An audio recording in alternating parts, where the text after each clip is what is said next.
Hello and welcome back to my channel. My name's Sarah and I'm a gamer who draws. So today we're going to be looking at how to draw heads from different angles, and in particular we're going to be looking at extreme angles. This video is going to be about those weird angles that we all want to put in our illustrations but hate drawing. The style that I personally use the most is a combination of the Loomis method, and Proko has a great video for that which I'll put up on screen here. And then I combine it with AGamerDraws' kind of cat proportions technique, which is a fantastic video. Please go watch it. I'll put that up here as well. Usually when I'm drawing this kind of like upward facing angle, I don't show the actual underside of the chin because there's some really strange lines that happen there, which if you can avoid using them, I really recommend it. Instead I use this kind of little triangular shape where the neck connects with the face. And that kind of indicates that the character is looking up, but avoids some of the stranger angles you can get. So here is a drawing of a very extreme upward facing angle. This is one of the angles that people struggle with the most, because it's just something you don't normally see and is hard to find reference pictures for. Make sure to use the like triangular shapes for the base of the chin and also the bottom of the nose. Even if you end up removing them afterwards because they don't fit your style, I think it really helps to figure out what the planes of the face are and what different parts should be overlapping others. For example, it's helped me to realize that the lower half of the face should be blocking the upper half of the face, so we get this kind of curve of the cheeks and the cheekbones blocking the bottom of the eyes. And I can tell that because of where I've put the nose and how high up the nose goes. Wherever possible, use shadow and colour rather than line. I know that doesn't fit every art style, but I really think that it makes such a lovely subtle effect when you use a shadow for the bottom of the jaw rather than drawing in the harsh lines of that triangle.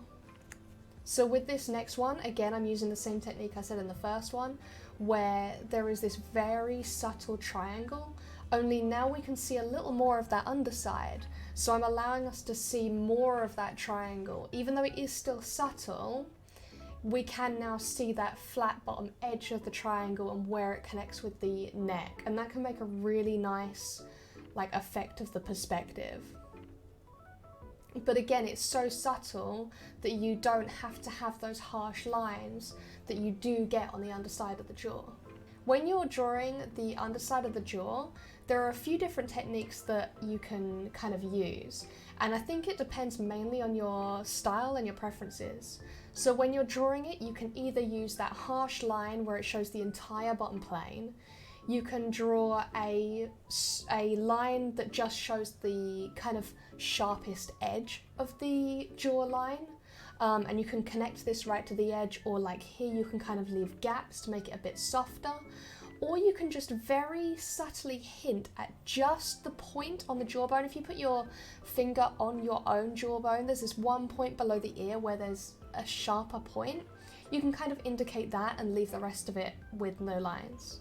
Also, it's really important that you try to maintain your like classic proportions.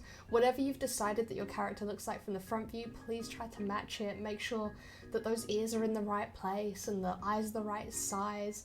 That's really going to help in making these more extreme angles more believable. When you have these kinds of weird angles, use the nose to your advantage.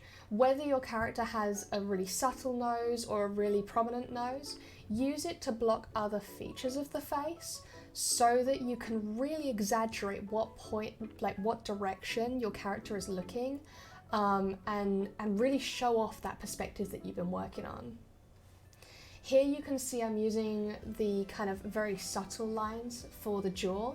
And that makes a very soft effect on the jaw.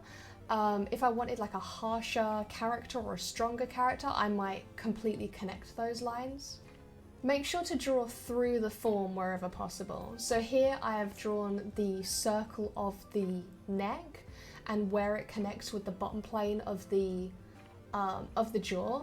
And I've also kind of sketched in some of the top of the face that is going to be removed once I do this line art, but it kind of helps me to know, okay, what parts are being overlapped and make it more realistic.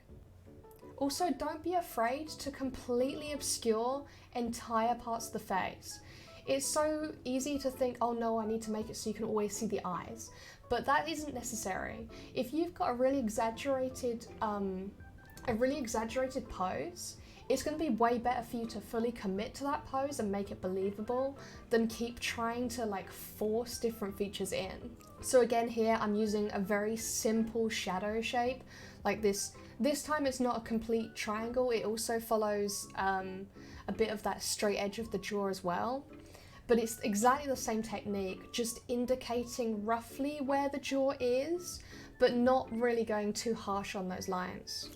One thing that can be really helpful with these kinds of angles is to think of the front of the face as a sort of mask, and it's sitting on a ball of the cranium of the skull. That way you can kind of twist the ball to figure out the angle and then lay the mask of the face on top, and it really helps to kind of figure out exactly where the curve of the face is going to be, the direction of the face, and to really think of it of this is a front plane, there's a top plane, there's a bottom plane, there's side planes. It just really like cements it in your mind. Here's another example of using the triangle shape.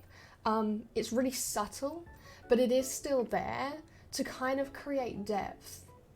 When either having your character look directly up or directly down, remember that the mouth is going to curve with the face, and it's going to be way more visible at those angles than it is directly face on. So imagine that it kind of curves around sort of like a muzzle on the face. So when you're looking down, if you look here, we've got this kind of like upward curve if we imagined it as completely 2D, right? And you get the opposite when the character is looking up.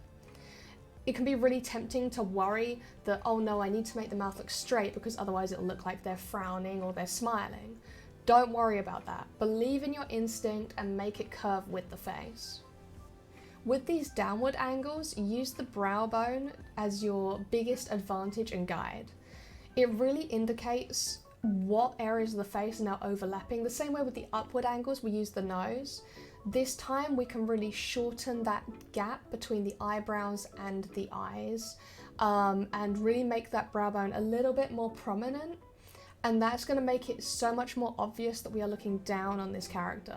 Similarly, if you're drawing in eyelashes and eyelids, you can make that top eyelid a lot more prominent because you can see that top plane, and that again is really going to push this angle. When I was working on these, I had loads of references up, some in realistic styles, some in manga styles, and some that were straight up photographs of people. One thing I noticed a lot was that they really avoided showing the bottom of the jawline, even if it was very clear that the artist would have the ability to paint it. And I think that's an indicator that sometimes it just isn't the right aesthetic choice for many illustrations.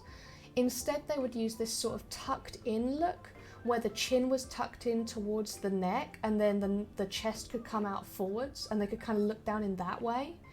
If you're trying to go for that, really make sure that the angle of the chin and the angle of the neck are really correctly proportioned, and that's going to create that sort of, the character is looking down but the face isn't as angled down.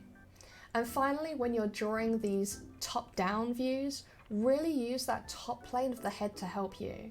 Here I kind of drew like a curve at the top of the forehead, kind of where the top of the so-called mask would be. And that tells me the entire curvature of the face and how this face should like bend and react, and makes it way more 3D than if I completely ignored the top of the head and just tried to figure it out from the face with no other guidelines.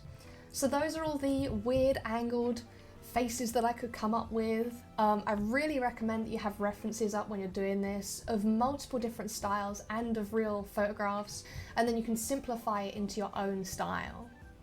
I really hope this has helped you, and if you have any requests for a future video, please leave them down in the comment section below. Thanks so much for watching, and I'll see you again next week. Bye!